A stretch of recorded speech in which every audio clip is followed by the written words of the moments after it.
रामेश्वर नामक ज्योतिर्लिंग के आविर्भाव तथा महात्म्य का वर्णन। सूत जी कहते हैं, ऋषियों, अब मैं यह बता रहा हूँ कि रामेश्वर नामक ज्योतिर्लिंग पहले किस प्रकार प्रकट हुआ।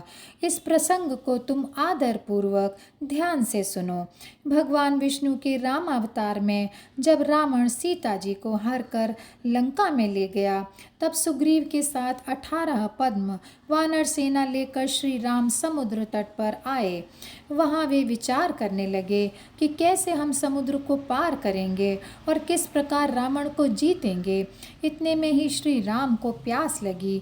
उन्होंने जल मांगा और वानर मीठा जल ले आए। श्री राम ने प्रसन्न होकर वह जल ले लिया।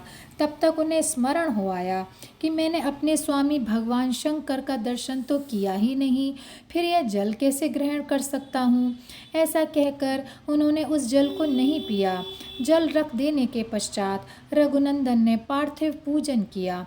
आवाहन आदि 16 उपचारों को प्रस्तुत करके विधि पूर्वक बड़े प्रेम से शंकर जी की अर्चना की। प्रणाम तथा दिव्य स्तोत्रों द्वारा यत्न पूर्वक शंकर जी को संतुष्ट करके श्री राम ने भक्ति भाव से उनकी प्रार्थना की।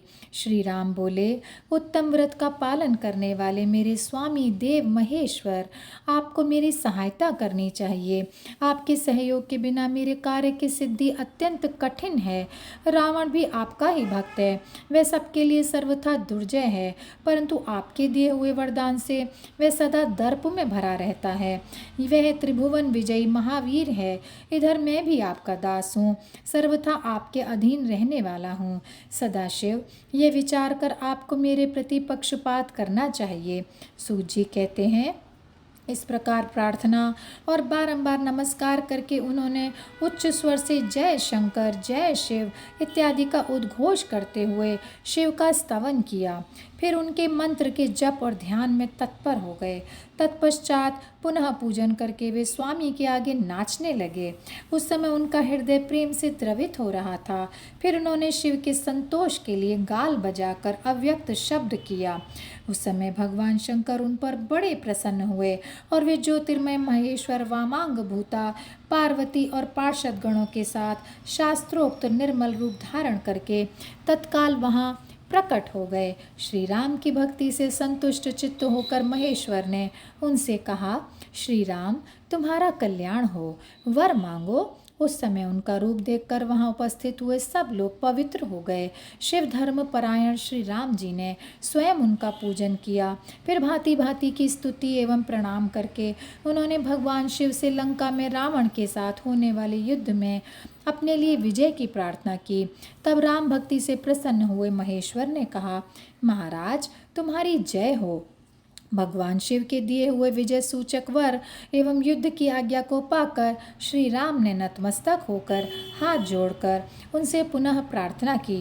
श्री राम बोले, मेरे स्वामी शिव शंकर, यदि आप संतुष्ट हैं तो जगत के लोगों को पवित्र करने तथा दूसरों की भलाई करने के लिए सदा यहाँ निवास करें। सूत जी कहते हैं, श्री राम के ऐसा कहने पर भगवान शिव वहाँ ज्योतिर्लिंग के रूप में स्थित हो गए। तीनों लोकों में रामेश्वर के नाम से उनकी प्रसिद्धि हुई। उनके प्रभाव से ही अपार समुद्र को अनायास पार करके श्री राम ने रावण आदि राक्षसों का शीघ्र ही संहार किया और अपनी प्रिया सीता को प्राप्त कर लिया। तब से इस भूतल पर रामेश्वर की अद्भुत महिमा का प्रसार हुआ। भगवान रामेश्वर सदा भोग और मोक्ष देने वाले तथा भक्तों की इच्छा पूर्ण करने वाले हैं। जो दिव्य गंगा जल से रामेश्वर शिव को भक्तिपूर्वक स्नान कराता है, वह जीवन मुक्त ही है। इस संसार में देव दुर्लभ समस्त भोगों का उपभोग करके अंत में उत्तम ज्ञान पाकर वह निश्चय ही कैवल्य मोक्ष को प्राप्त कर लेता है। इस प्रकार मैंने तुम लोगों से भगवान शिव के रामेश्वर नामक दिव्य ज्योतिर्लिंग का वर्णन किया, जो अपनी महिमा सुनने वालों के समस्त पापों का अपहरण करने वाला है। और यहीं पर यह अध्याय समाप्त होता है। ओम नमः शिवाय, ओम नमः शिवाय, ओम नमः शिवाय। ओम नमः शिवाय, ओम नमः शिवाय, ओम नमः शिवाय, ओम नमः शिवाय।